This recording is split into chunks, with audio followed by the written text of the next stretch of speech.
Dans le commerce international, les variations des taux de change ont un impact significatif sur les coûts des entreprises, notamment celles qui effectuent des transactions en devises étrangères. L'un des outils les plus couramment utilisés pour compenser ces fluctuations est le Currency Adjustment Factor, CAF, ou facteur d'ajustement monétaire.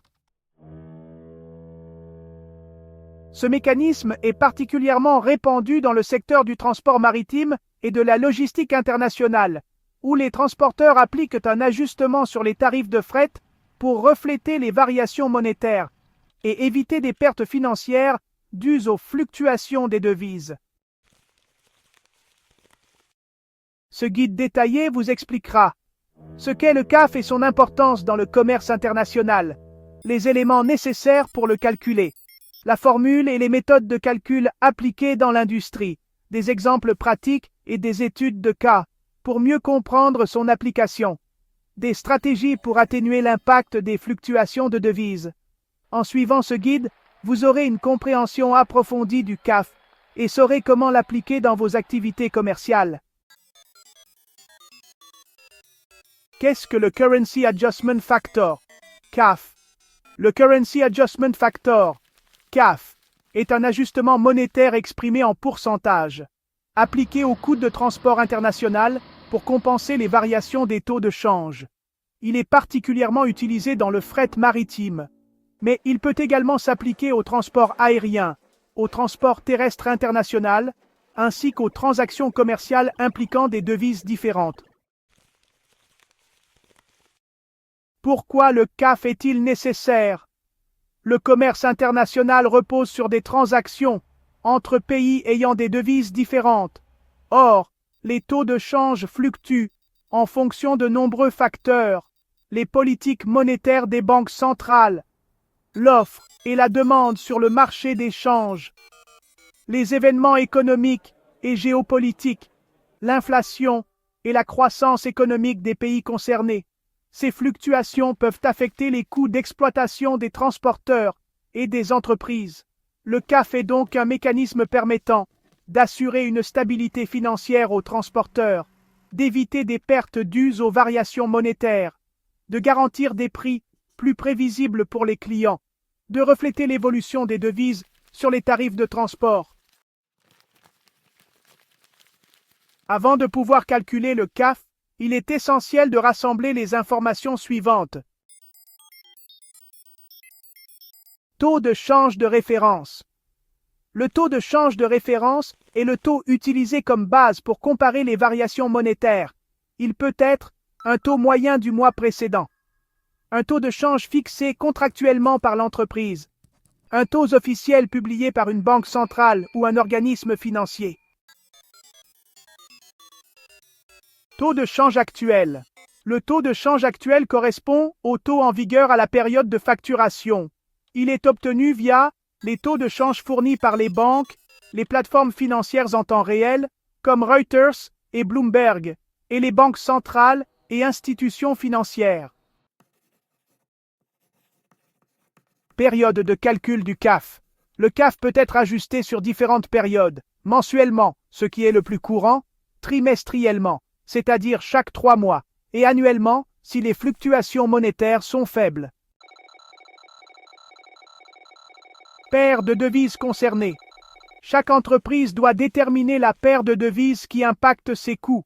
Par exemple, USD, UR, pour les transactions entre l'Europe et les États-Unis, USD CNI, pour les importations et exportations avec la Chine, et GBP, USD, pour les échanges entre le Royaume-Uni et les États-Unis.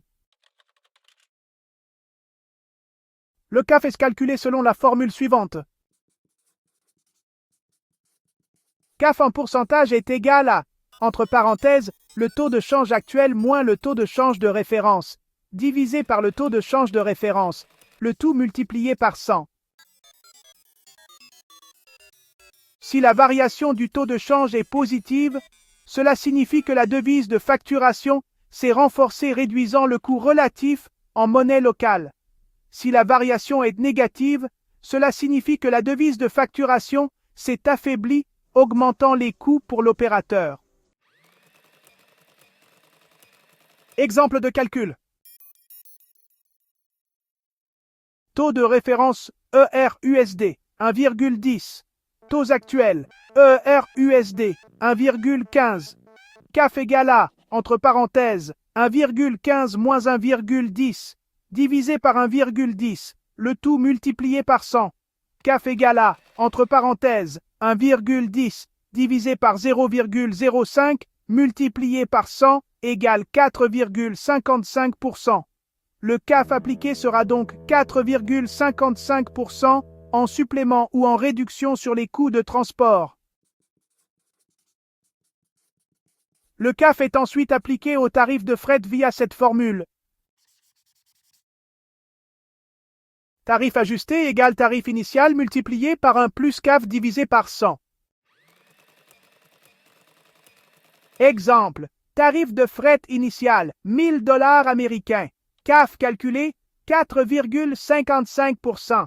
Tarif ajusté égale 1000 multiplié par 1 plus 4,55 divisé par 100, ce qui donne 1000 multiplié par 1,0455, soit 1045 $ et 50 cents. Les entreprises peuvent utiliser plusieurs stratégies pour minimiser l'impact du CAF. Couverture de change, aussi connue sous le nom de hedging, c'est l'utilisation d'instruments financiers pour fixer un taux stable. Facturation en devise locale, pour réduire l'exposition au risque de change. Mécanisme de compensation, c'est l'ajustement d'autres frais pour équilibrer les variations. Enfin, l'utilisation d'un panier de devises permet de réduire la dépendance à une seule devise. Le Currency Adjustment Factor, ou CAF, est un outil essentiel pour les entreprises impliquées dans le commerce international. En comprenant son fonctionnement et en appliquant les bonnes stratégies, il est possible de minimiser les risques liés aux fluctuations monétaires et de garantir des coûts de transport plus prévisibles. En suivant les étapes de ce guide, vous avez désormais toutes les clés en main pour calculer, appliquer et gérer efficacement le CAF dans vos activités commerciales. Si vous aimez ce contenu, abonnez-vous, likez et partagez la vidéo.